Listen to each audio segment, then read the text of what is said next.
tarde, irmãos, graça e paz. Amém? Amém. Isso, amém. Próxima vez a gente vai dar um amém mais forte igual as crianças. É bom estar aqui com os irmãos para a gente aprender um pouco mais da palavra de Deus. E é privilégio para nós, né, irmãos? Como o irmão bem orou, nós não sofremos perseguição, a gente não precisa se esconder, a gente não precisa se reunir em túmulo, em caverna, nem em floresta para bem aprender e nos regozijarmos como comunidade cristã, aprendendo a palavra do Senhor. Esse domingo e o próximo domingo, irmãos, nós vamos estar falando sobre cuidado com as palavras. Desde a hora que a gente acorda, né, se você já tem a prática de falar com Deus, pela manhã logo cedo, até o último momento, que a gente também deve ter a prática de falar com Deus, a gente faz uso das palavras, né? No mínimo em pensamento ou quando a gente fala com alguém.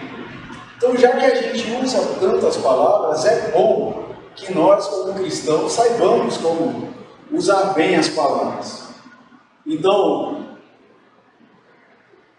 esse domingo e o próximo, nós vamos estar falando sobre isso, cuidado com as palavras.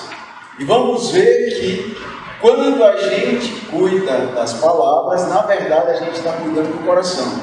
Então a ordem é inversa. Eu cuido primeiro do meu coração, para que as minhas palavras também sejam sábias, sejam benditas e sejam bem cuidadas.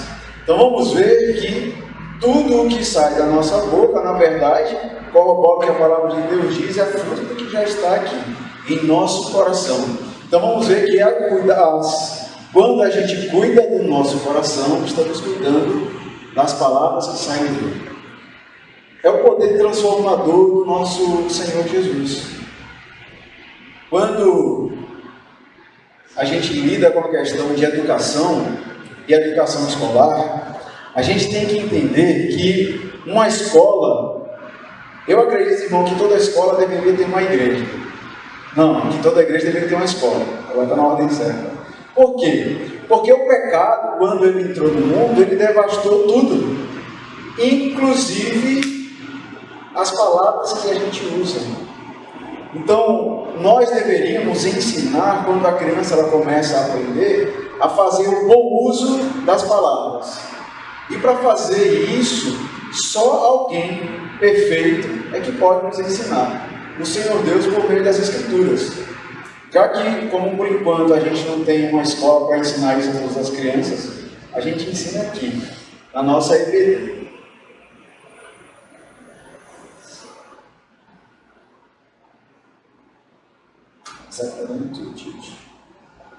Isso, palavras. Então, por que a gente vai falar sobre as palavras? Porque elas são tão importantes para nós estudarmos. Primeiro, elas não se perdem e delas prestaremos contas. Vou passar alguns versículos, irmãos, mas eu não vou ler todos, tá bom? Então, quem tem o hábito de anotar, anota, para confirmar se o que eu estou falando está escrito lá na palavra de Deus, tá? E antes, os créditos de tudo que vai estar escrito aqui não são meus. Eu vou estar usando o material que é do PV, que é uma apostila de ética, e isso vai estar baseado lá naquela apostila. Então isso não é criação minha, é dos professores, da professora Maria Cecília. Eu simplesmente vou estar trazendo aqui para os irmãos e explicando que também nos foi ensinado. Tá bom? Então por que a gente vai estudar sobre as palavras? Porque elas não se perdem e delas prestaremos contas. A palavra de Deus diz isso.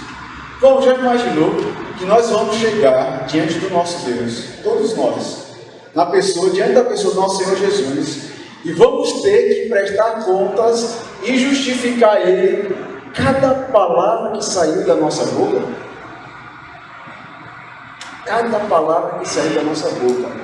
nós prestaremos contas, independente da sua idade. Porque eu sempre lembro para os meus adolescentes, para os meus juniores, que enquanto adolescente e junior, a gente também peca.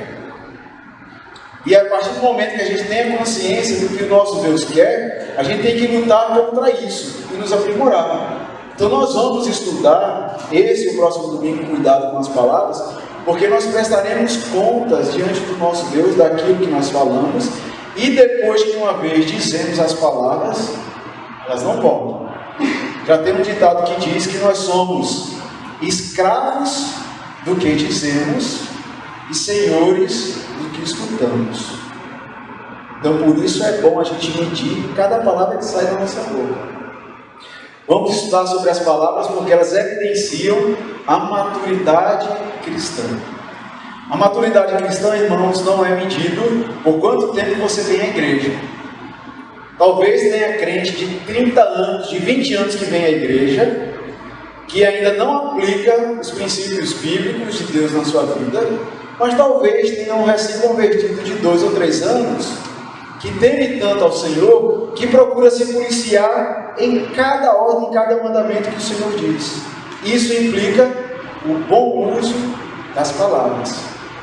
Por isso, a gente vai estudar sobre as palavras.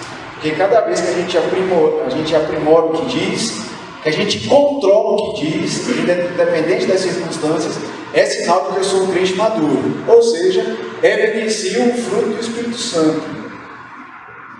Evidência o domínio próprio, que eu tinha acabado de falar. Então, quando em determinado momento que a gente está prestes a explodir e você não explode, porque pensa antes no que vai falar, domínio próprio demonstra a sua maturidade, demonstra o grau de intimidade que você tem com Deus e com o Espírito Santo de Deus. Alguns buscam uma espiritualidade meio mística do que é ser cheio do Espírito, mas a palavra de Deus nos mostra que ser cheio do Espírito é evidenciar o fruto do Espírito. Um deles é o domínio próprio, inclusive quando a gente usa a palavra, abre a boca. Não sei se eu falei isso aqui foi para algum irmão, ou foi aqui no púlpito de alguma outra vez passada, que toda vez que eu entro no meu carro, eu tenho que lembrar, porque uma vez me aprenderam que eu sou um pacificador. Eu entro no carro e eu lembro, eu sou um pacificador. Por quê? Porque no trânsito, irmãos, é um momento em que Deus me prova a todo instante e eu tenho que segurar o uso das minhas palavras com quem está ali fazendo barbeiragem, né? Sem lembrar que eu sou às vezes um desses barbeiros, mas nesse momento eu tenho que cuidar das minhas palavras. As palavras produzem grande efeito. Se eu for perguntar aqui a cada um dos irmãos se alguém já ouviu algum tipo de comentário que o feriram, eu tenho certeza que alguém vai me contar alguma história. Da mesma forma que se eu perguntar se algum irmão já escutou algum tipo de conselho, frase abençoador que trouxe ânimo para você, você também vai dizer, lembrar para mim de alguma coisa dessa. Mas infelizmente o que fica mais marcado não são as palavras abençoadoras, são as palavras que ferem. Então nós vamos estudar sobre o cuidado com as palavras, porque as palavras, elas trazem grande efeito. Elas produzem grandes danos. Então tem pessoas que lembram desde a sua tenridade, da sua infância, palavras que talvez seu pai, sua mãe, sua tia, seu professor disse e fica ecoando até agora na sua mente. Como, por exemplo, você não presta.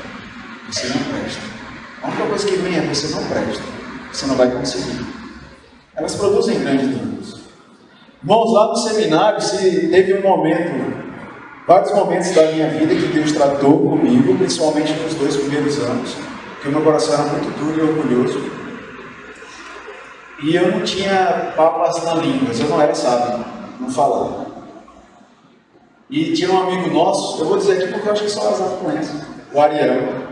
E aí eu não dava muito bem com ele não, ele era da minha turma. De início eu não me dava bem com ele, depois nós melhoramos, tá? Já foi tudo resolvido. E aí um dia Ariel estava no apartamento dele, e eu cheguei lá no apartamento dele procurando um outro amigo nosso. Aí eu perguntei, Ariel, fulano está aí? Aí ele falou, não, fulano não está não. Aí ele falou assim, mas se você quiser, você pode conversar comigo que eu posso te ajudar. Aí olha aqui, a minha infeliz palavras naquele momento. Eu falei assim, eu não te conheço, não gosto de você, o que você poderia falar que me ajudasse?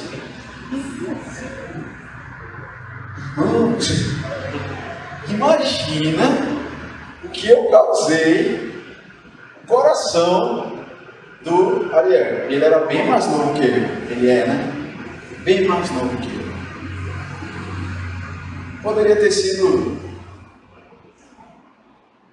educado, né? Não grosso e imbecil do jeito que eu fui. Agora imaginem dentro de um lar. As palavras ditas sem sabedoria do marido para a esposa, da esposa para o marido, dos pais para os filhos e dos filhos para os pais. As palavras podem causar grandes danos e é por isso que nós vamos estudar sobre as palavras. São impossíveis de dominar pelo esforço humano. O que isso quer dizer? Que a verdadeira sabedoria ao falar só acontece quando alguém entrega a vida àquele que pode redimir a forma de falar. Ou seja, quando você entrega a sua vida a Cristo, quando você se submete ao poder de Cristo na sua vida, e você vai trocar a seguinte frase: eu não consigo, pela frase: Cristo me capacita. Porque a partir do momento, irmãos, que nós entregamos a nossa vida a Cristo e dizemos que somos controlados pelo Espírito Santo de Deus e que nós somos morada e habitação do Espírito Santo de Deus, crente não pode dizer para esse tipo de coisa: eu não consigo. Não se engane, não justifique seu pecado. Você tem que pensar da forma correta. Mudança de mente. Você vai dizer: é difícil. Então só Jesus, na causa, vai poder fazer você mudar o seu modo de falar ou melhorar. Lutamos entre usá-las para o bem ou para o mal. É naquele determinado momento que você está na sua casa, está na sua empresa, e alguém diz aquela palavra que fere o seu ego. Aí você tem três alternativas. Ou você fica calado naquele momento e lembra: o amor cobre a multidão de pecados. Ou você vai dizer uma palavra abençoadora, porque a Bíblia diz que a gente combate o mal com o bem. Ou o que geralmente o ser humano faz: você vai lá e vai falar 3 vezes pior do que ele, porque você vai deixar barato. Então nós podemos usar as palavras para o bem ou para o mal. Por isso que nós temos que saber como usar as nossas palavras. Então as palavras, irmãos, elas podem destruir, ou elas podem edificar. Hoje nós vamos ver grande parte de como as palavras podem destruir. No final nós vamos ter um desafio para você usar essas palavras da forma que edifique. Mas nós vamos lembrar aqui como, infelizmente, nós podemos usar as palavras para destruir, mas vamos corrigir essas palavras com o bom uso delas para edificar.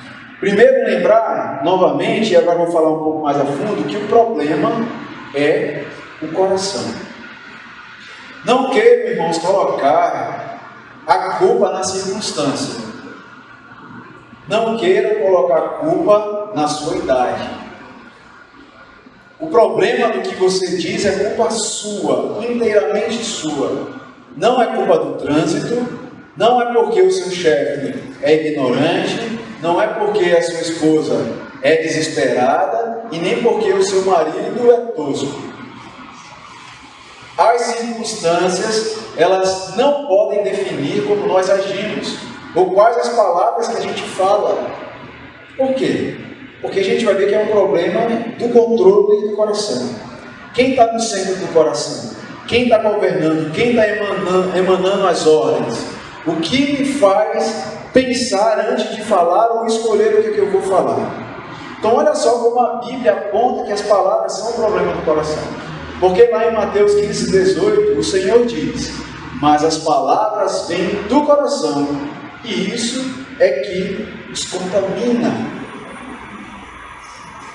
Então já começa a ligar aí, irmãos, o cordão na sua mente e tire toda e qualquer ideia de que você pode justificar o mau uso das palavras por causa da circunstância em que elas são ditas.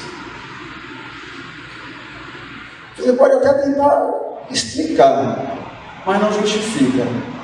Tipo, eu querer dizer: poxa, eu disse isso a ele porque ele me fez uma cortada no trânsito violenta. Não justifica. Porque eu tenho domínio, eu tenho o Espírito Santo de Deus, e um fruto do Espírito é domínio próprio. Então eu tenho que ter o Espírito de mansidão do meu Senhor, para naquele momento segurar aquela xingar de tudo, e opa, já que eu não posso dizer nada para abençoá-lo neste momento, eu também não vou dizer nada para amaldiçoá-lo. Então eu silêncio. Por quê? Porque é um problema do coração. Provérbios 4:23 diz: acima de todas as coisas guarde seu coração, pois ele dirige o rumo da sua vida. Lembre-se que a versão, se eu não falei, a versão que eu estou usando aqui é NVT, tá bom? Por isso que você pode estar achando alguns versículos diferentes do que vocês estão acostumados.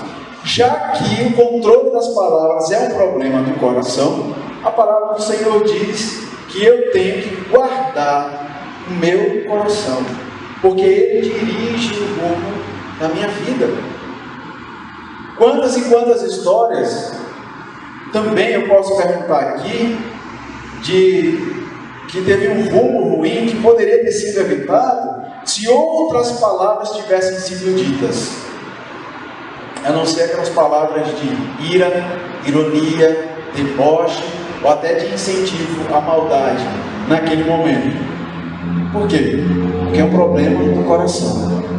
Quando a gente tira o nosso desejo, a nossa vontade e a nossa justiça do centro e coloca o desejo de Deus, a vontade de Deus e a justiça de Deus, a gente usa as palavras da forma correta. Então cuidado com as desculpas. Por quê? Porque a gente pode fazer o pecado com que o pecado soe bem. Por exemplo, alguém pode dizer assim, ao uso das palavras a gente vai ver a mentira. Aí você pode dizer assim para mim: ah, André, eu menti. André não, Deus, né? Que você me deve satisfação a mim. Ô Deus, eu menti ali naquele momento, porque se eu contasse a verdade, olha a confusão que ia acontecer. Opa. Em qual momento a Bíblia incentiva alguém a mentir para fazer a vontade de Deus? Nenhum momento a palavra de Deus incentiva a mentir. Então eu não posso fazer com que meu pecado soe como se fosse algo bom. Outro aqui, o que acontece? Bom, vamos lá. Aí você chega para um irmãozinho ou para qualquer outra pessoa e fala assim para ele: ei, vem cá, eu vou te contar um negócio aqui, mas ó, fica só em nós. Não é fofoca não. É só um bafo quente, uma notícia quente aí, mas não espalha não. Vamos orar por ele. Está usando da fofoca para justificar um motivo de oração. Em nenhum momento a palavra de Deus justifica a fofoca como motivo de oração. Fofoca é fofoca. Motivo de oração é motivo de oração. Então a gente não pode querer arrumar artifícios na nossa mente para fazer com que o pecado soe como se fosse algo bom. Não é.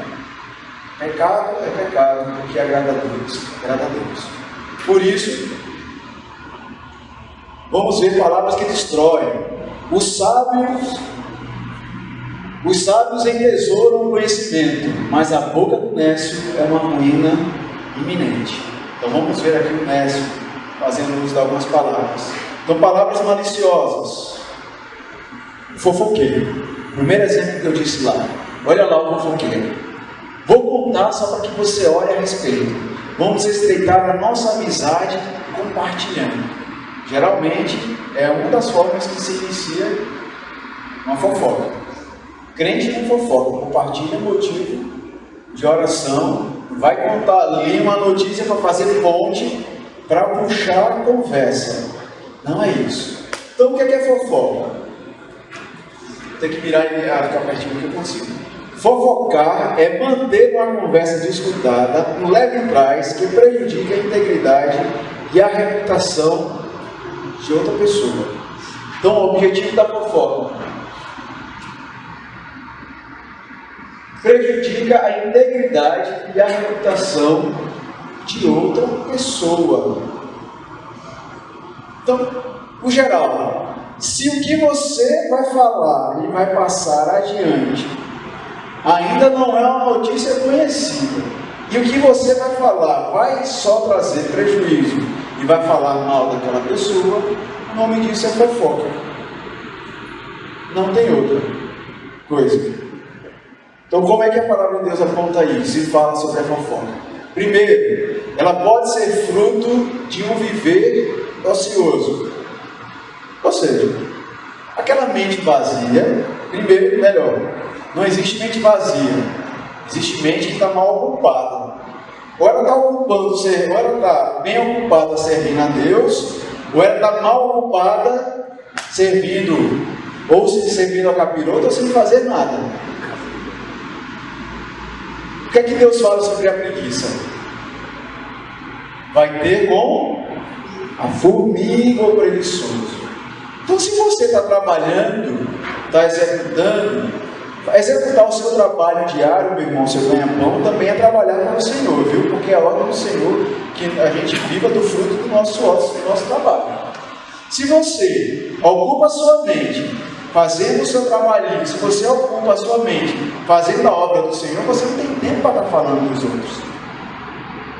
Agora pense naquela pessoa que não faz nada, não ocupa a mente com nada, tem uma grande tendência dela ficar bisbilhotando a vida dos outros para poder falar da vida dos outros. Aí não tem conversa, não tem assunto para puxar um com o outro. Opa, vou falar com fulano. Ah, fulano, tá sabendo, ciclana. Menino, aconteceu isso assim com ela. Pois é, não sabia? E olha, todo mundo já está sabendo. Já começa. Fofoca. Mente ociosa. Quando a nossa mente está ocupada da forma certa, servindo ao Senhor, a gente não vai ter tempo para isso. Também a fofoca, né? Viola confidências e separa amigos. Imagine, eu confio muito em você. A palavra de Deus diz lá em Tiago que é importante nós confessarmos os nossos pecados uns aos outros. Não estou falando aqui o que a Igreja Católica faz no confessionário com o padre, mas é o hábito de eu ter um amigo de oração, ou de eu ter um mentor, e vou abrir o meu coração para ele, ou uma mentora. Aí você abre o seu coração confessando aquilo àquela pessoa, confiante de que é algo ali secreto. Daqui a pouco ela vai perguntar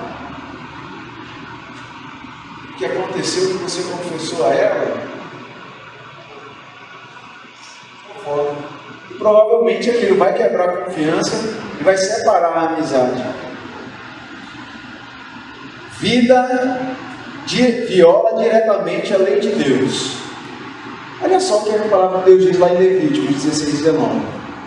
Não vivam como difamadores, vivam como difamadores no meio do povo. A fofoca é um tipo de difamação.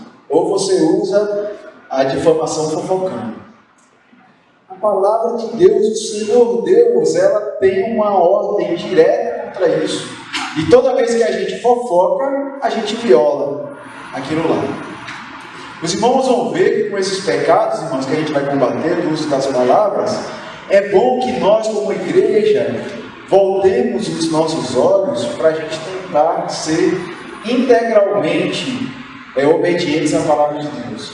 Porque quando a gente fala em pecados que desagradam a Deus, na mente de muitos de nós vem aqueles pecados, entre aspas, bem grandes, tidos como graves: adultério, alcoolismo, droga, homossexualidade. Não estou dizendo que isso a gente não deva explicar e ensinar à luz da palavra de Deus, mas às vezes se dá um holofote tão grande nisso, mas está ali a fofoca às vezes correndo solta.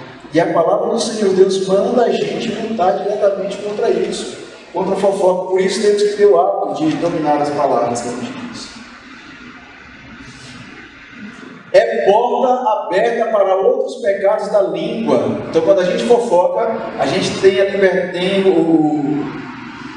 tendência a cometer os pecados. Olha o que 2 Timóteo diz, 2,16. Evite conversas tolas e profanas, que só levam a mais comportamentos mundanos. Ou seja, quando você abre a boca para falar da vida dele, você dá margem ainda à sua mente de, além da fofoca, cometer outros pecados, juntos com aqueles. Uma coisa vai chamando a outra. Fofoca pode trazer mentira, pode trazer difamação, pode gerar ódio. Aquele ódio pode gerar atitudes físicas de um com o outro, e aí vai. Começou com a fofoca, mas terminou com outros tipos de pecados que foi dada a liberdade de acontecer aqui. Por isso, o desafio bíblico para nós em relação à fofoca. Primeiro, fuja da fofoca. Se você for ler Provérbios 20:19, o conselho aí é: fuja do fofoqueiro, evite o fofoqueiro. Por quê? Para que você não seja induzido também a fofocar. Mesmo que você não queira, se chega aquela pessoa que tem o hábito de fofocar e vai conversar com você uma fofoca e você dá ouvidos, você já participou do processo. Então ele tem que ser repreendido, e se ele não parar com ele ou ela não parar com aquele hábito, tem que ser evitado, fugir dele, para que você também não entre, não ande, não cometa aquele pecado. Depois, ser fidedigno no falar. Esse texto aí vai fazer ligação entre o justo e aquele que fala só o que ele tem certeza do que está falando. Então, se você tem consciência que aquilo lá, você não tem todo o conhecimento sobre o fato, é algo que ainda não foi esclarecido, para que eu vou falar? Para que eu vou levar aquilo adiante? O que é que aquilo vai edificar a vida do próximo? Então eu tenho que lembrar, tudo que sair da minha boca tem que ser fiel, tem que ser fidedigno. E esses são os desafios. Próximas palavras que destroem: o difamador. Olha lá o que o nosso exemplo diz. Estão vendo aquele ali? Compra, mas não paga o que deve. Qual é? Por que eu vou falar aqui da outra pessoa? Eu estou dizendo algo sobre alguém que nitidamente vai manchar aquela pessoa. Isso é o difamador. Veja que é um passo além da fofoca. Eu apenas não estou falando que eu não deveria de alguém, como eu estou falando algo com a intenção de manchar a vida dele, com a intenção de deixá-lo com uma má reputação. Isso é difamação, eu não falo. Olha ali o conceito. Difamar é comunicar com intenção explicitamente maldosa notícias que mancham ou destroem a reputação de outra pessoa. Se eu passo adiante aquilo que mancha, que destrói, estou difamando. Não preciso fazer isso, e a palavra de Deus também não incentiva o cristão a fazer isso, a prosseguir com esse tipo de notícia. Me vigiar para ver se, por um acaso, eu não estou difamando alguém. Por isso, olha o que a palavra de Deus diz sobre características. É característica de um coração perverso. Quem difama, quem fala mal de alguém, pelo conceito, a intenção dele realmente é prejudicar. Ele quer de alguma forma que aquela pessoa seja prejudicada.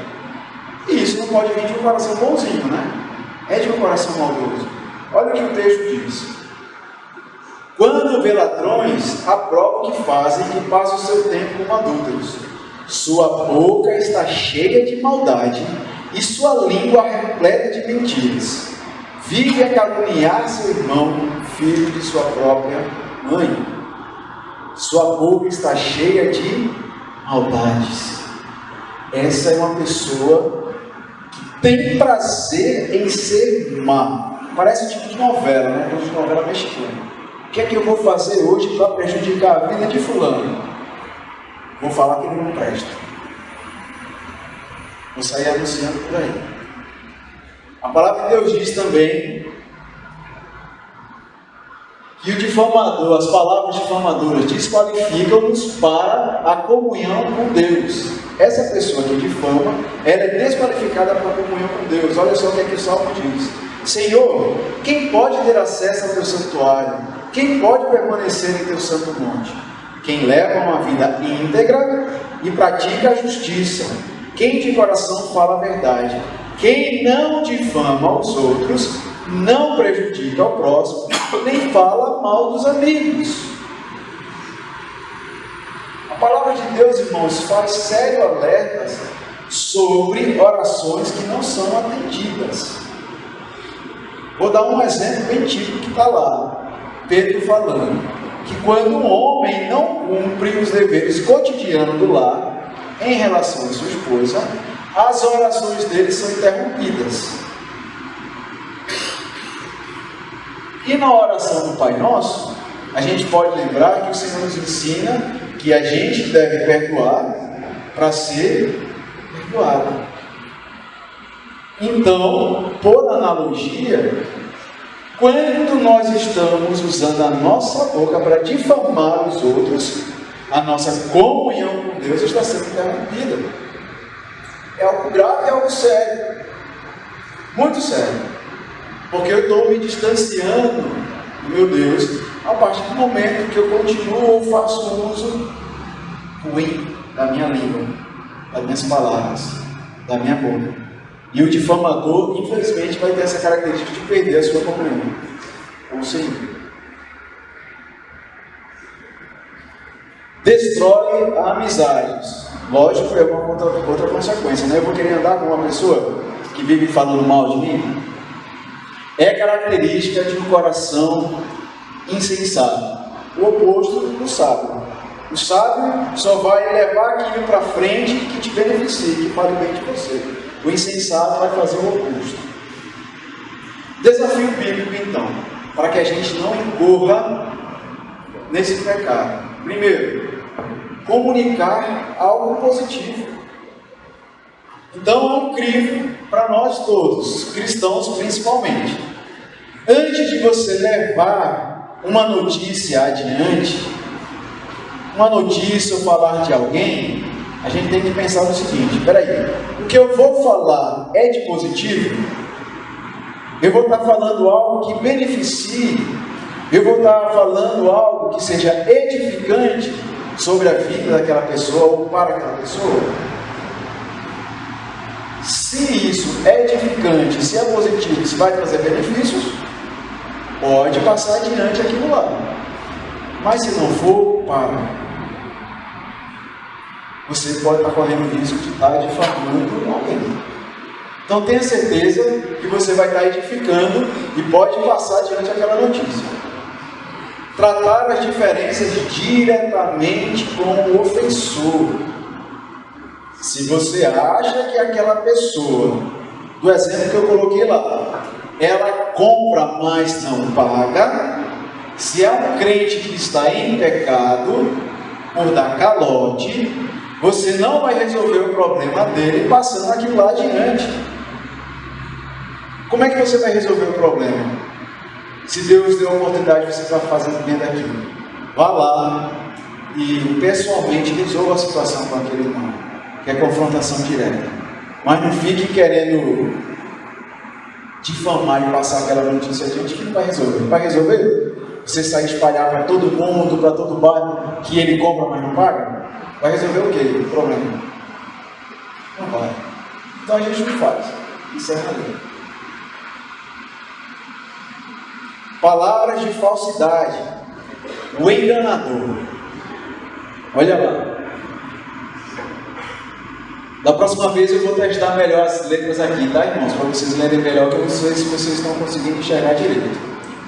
Ainda não estou muito certo a respeito dos fatos, mas não consigo me segurar. Se não for bem assim, depois eu tento explicar aquela situação.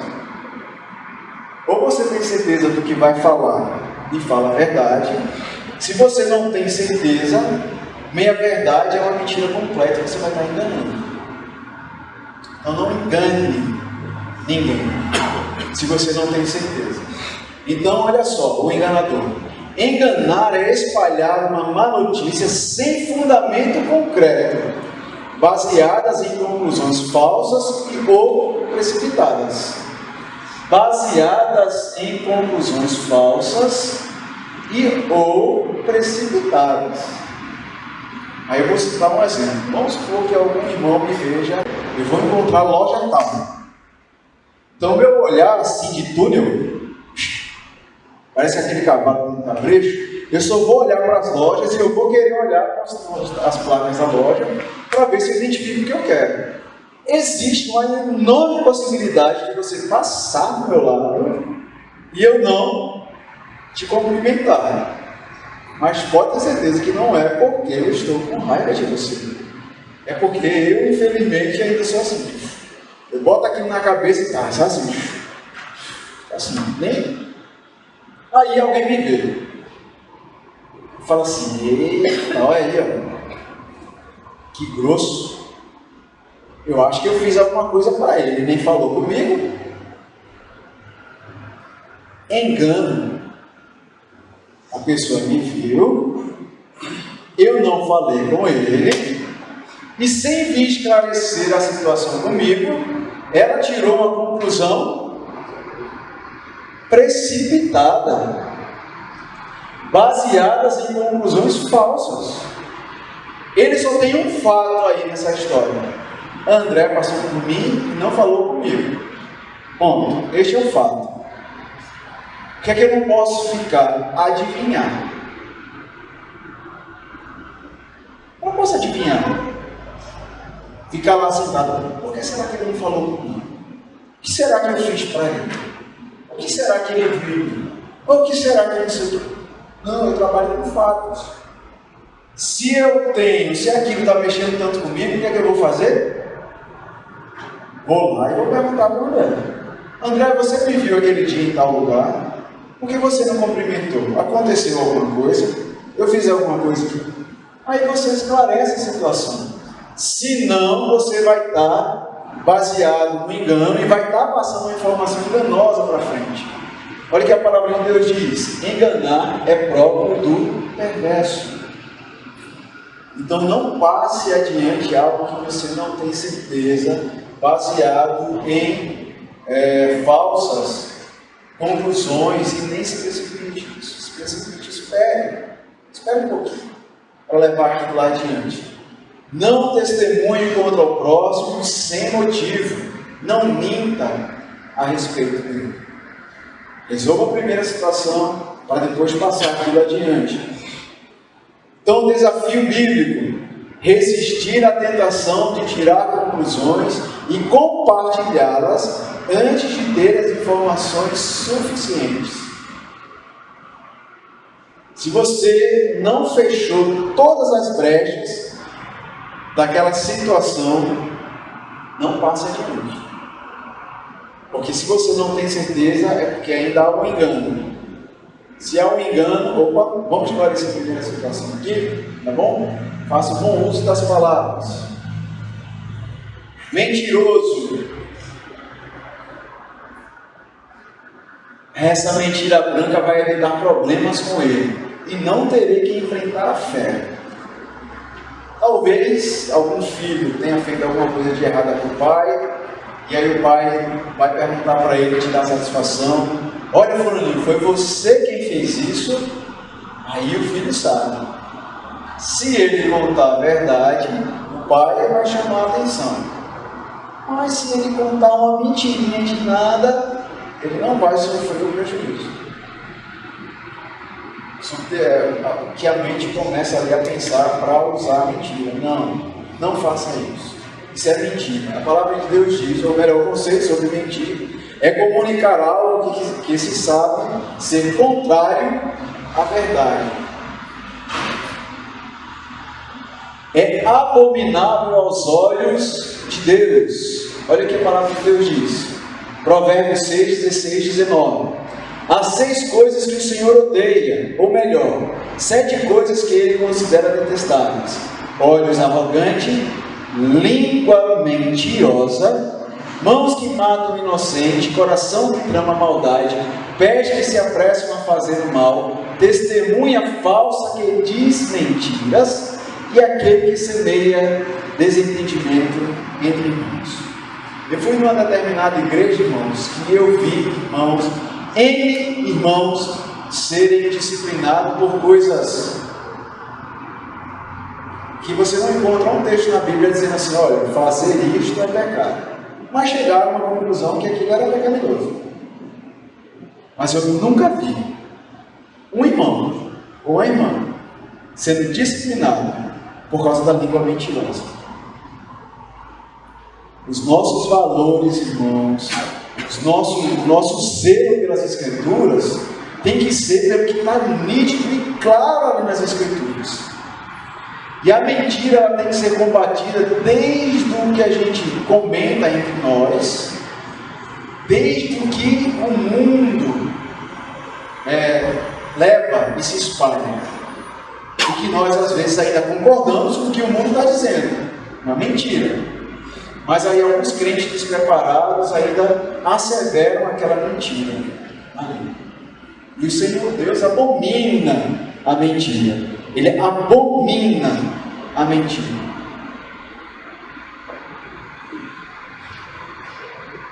Acaba a descoberta e não fica impune, destrói amizades. Um dia vai ser descoberto.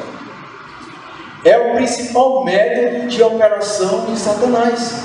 Desde o início, a palavra diz que Satanás é o pai da mentira.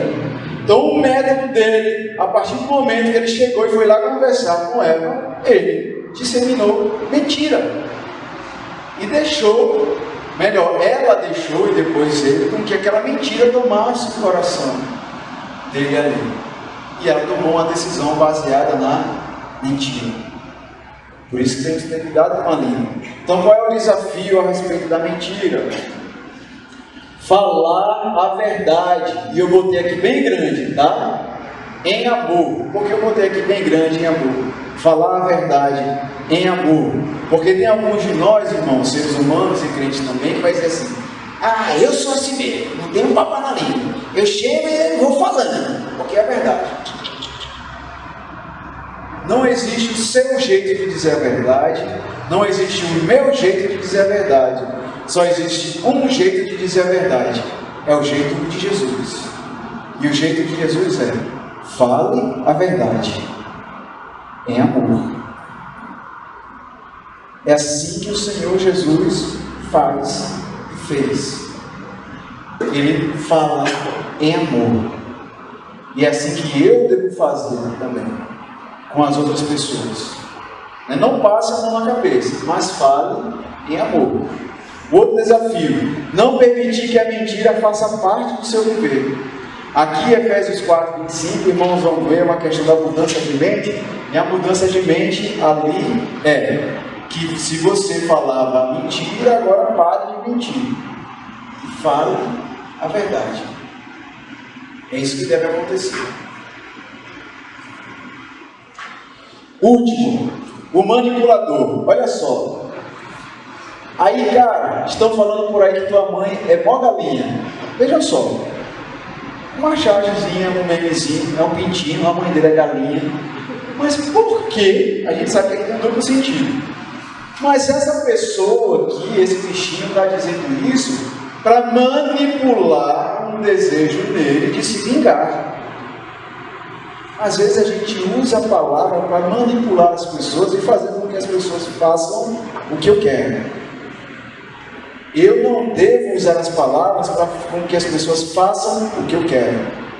Eu devo usar as palavras para que as pessoas façam o que Deus quer. Manipular uma notícia é distorcer os fatos para mais ou para menos, visando alcançar o que se deseja. Quando a gente deixa de passar uma informação completa, ou a gente aumenta uma informação para que aquela pessoa aceite ou não o convite. Isso é manipular. Manipular é marca de um coração perverso. Porque aquela pessoa não está com boa intenção, né? Se ela precisa manipular, ela não quer algo bom. Porque se ela quer algo bom, ela sempre vai dizer a verdade da forma correta. Qual é o desafio aqui? Um falar íntegro. De novo, e a gente já passou por esse salmo aqui. Salmo 15, 1 e 2. O falar íntegro tenha a certeza de que o que você for falar é verdadeiro. Não tenha dúvidas. Sem manipular. Tá certo? Se for fazer um convite a alguém, se for procurar algo para alguém, não aumente nem diminua. Deixa eu contar uma história rápida aqui, no tempo que eu ainda era cadete. Surgiu um negócio no chat lá, faz tempo isso, hein? Estou denunciando aqui. E aí tinha um amigo meu que estava conversando com uma moça. Irmãos, olha o menino coitadinho, era desprovido de beleza de uma forma tal, era muito feio. Mas só que ele era loiro, dos olhos azuis, praticava a equitação e era corredor. Agora imagine a pessoa do outro lado conversando com o outro. Ah, como você é? Sou loiro, olhos azuis, faço equitação e sou atleta corredor. Como é que aquela pessoa está?